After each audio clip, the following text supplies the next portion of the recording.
দীর্ঘ নির্বাসিত জীবনের ইতি টেনে কাল দেশে ফিরছেন বিএনপির ভারপ্রাপ্ত চেয়ারম্যান তারেক রহমান। স্ত্রী ও কন্যা সহ সপরিবারে দুপুর 12টায় হযরত শাহজালাল আন্তর্জাতিক বিমানবন্দরে অবতরণের কথা রয়েছে। আজ রাতে লন্ডনের হিথ্রো বিমানবন্দর থেকে রওনা দেবেন ঢাকার উদ্দেশ্যে। কাল হযরত শাহজালাল আন্তর্জাতিক বিমানবন্দরে নামার পর সেখান থেকে দলের স্থায়ী কমিটির সদস্যদের সঙ্গে তারেক রহমান সরাসরি পূর্বাচলের ৩০০ ফিট এলাকার সংবর্ধনা স্থলে যাবেন। সেখান থেকে এভারকেয়ার হাসপাতালে চিকিৎসাধীন মা ও বিএনপি চেয়ারপারসন খালেদা জিয়ার সঙ্গে কিছু সময় কাটিয়ে গুলশানের বাসভবনে যাওয়ার কথা রয়েছে তার। দলের ভারপ্রাপ্ত চেয়ারম্যান তারেক রহমানের স্বদেশ প্রত্যাবর্তনকে ঐতিহাসিক ও স্মরণীয় করতে নানামুখী পরিকল্পনার গ্রহণ করেছে বিএনপি। রাজধানী কুড়িল থেকে সংবর্ধনা মঞ্চের পরবর্তী অংশ পর্যন্ত রাস্তার দুপাশে তারেক রহমানকে স্বাগত জানিয়ে লাগানো হয়েছে ব্যানার ফেস্টুন।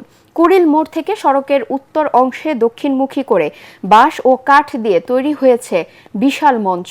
প্রিয় নেতাকে স্বাগত জানাতে বিভিন্ন জেলা থেকে দলে দলে ঢাকায় আসছেন নেতাকর্মীরা।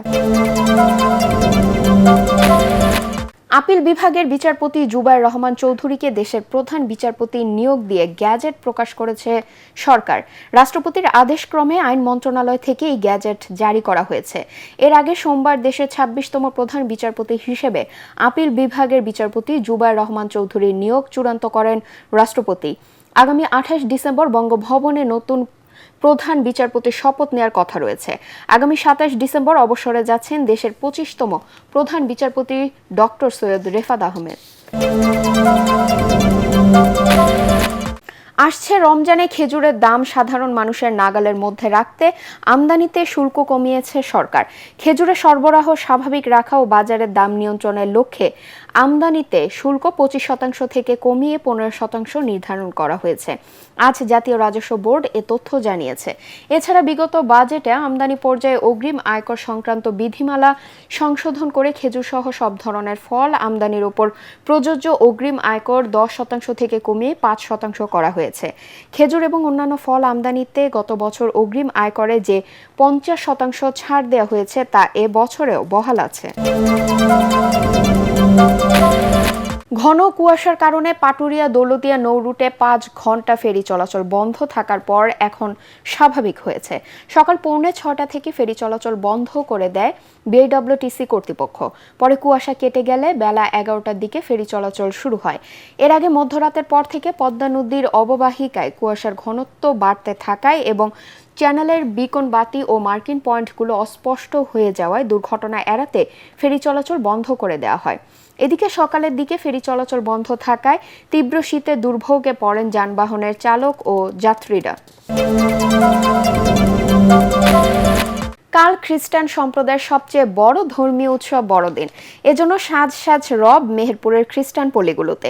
গির্জাগুলো সেজেছে নানা রঙে, সাজানো হয়েছে ক্রিসমাস ট্রি। বড়দিনকে কেন্দ্র করে মানুষে মানুষে ভ্রাতৃত্ববোধ আরও বাড়বে, দেশ থেকে দূর হবে হানাহানি, এমন প্রার্থনার কথাই জানালেন খ্রিস্ট ধর্মাবলম্বীরা। ২৫শে ডিসেম্বর দিনটিকে যীশু খ্রিস্টের জন্মদিন হিসেবে পালন করেন খ্রিস্ট ধর্মাবলম্বীরা। তাদের মতে ২৪ ডিসেম্বর রাতে বেথেলহেমের এক গোশালায় কুমারী মা মেরির কোলে জন্ম হয় যিশুর। বলা হয় বিশ্ব থেকে হিংসা ভেদাভেদ মুছে ফেলতেই তার জন্ম। দিনটি উপলক্ষে মেহেরপুরের খ্রিস্টান পল্লীগুলোতে চলছে উৎসবের আমেজ। পাড়ায় পাড়ায় তৈরি করা হয়েছে গোশালা, বাড়িতে বাড়িতে তোলা হয়েছে শান্তির প্রতীক স্টার। রং বেরঙের কাগজ দিয়ে সাজানো হচ্ছে গির্জা, চলছে আলোকসজ্জার কাজ।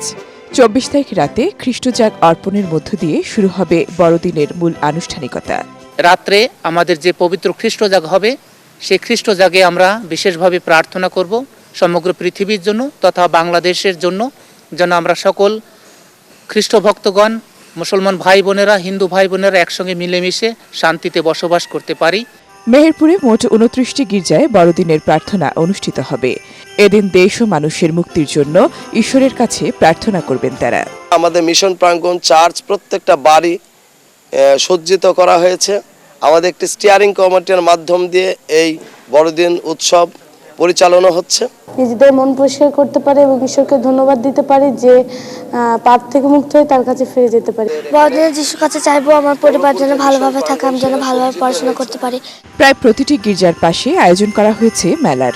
বড়দিন উপলক্ষে নিরাপত্তা ব্যবস্থা বাড়িয়েছে পুলিশ। প্রত্যেকটি গির্জার এলাকাগুলোতে আমরা কুইক রেসপন্স টিম করেছি এবং পেট্রোলিং সহ চেকপোস্ট চলমান রয়েছে। সকল ধর্মের মানুষকে সাথে নিয়ে দিনটি পালন করতে চান খ্রিস্ট ধর্মাবলম্বীরা। লিবিয়ার সেনাপ্রধান মোহাম্মদ আলী আহমেদ আল হাদ্দাদ নিহত হয়েছেন।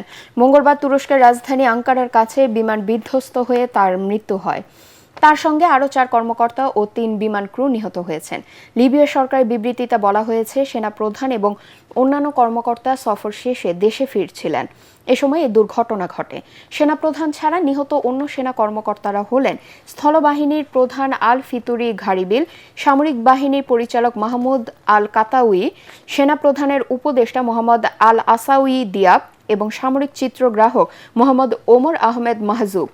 লিবিয়া বিমান কর্তৃপক্ষ জানিয়েছে, বৈদ্যুতিক ত্রুটির কারণে জরুরি অবতরণের জন্য অনুরোধ করছিল বিমানটি। আঙ্কারার প্রধান প্রসিকিউটর অফিস এই ঘটনায় তদন্ত শুরু করেছে বলে জানিয়েছে তুরস্ক সরকার। এদিকে লিবিয়ার ক্ষমতাচ্যুত নেতা মুয়াম্মার গাদ্দাফি বিরোধী বিদ্রোহে গুরুত্বপূর্ণ ভূমিকা পালন করেছিলেন সেনাপ্রধান আল হাদ্দাদ।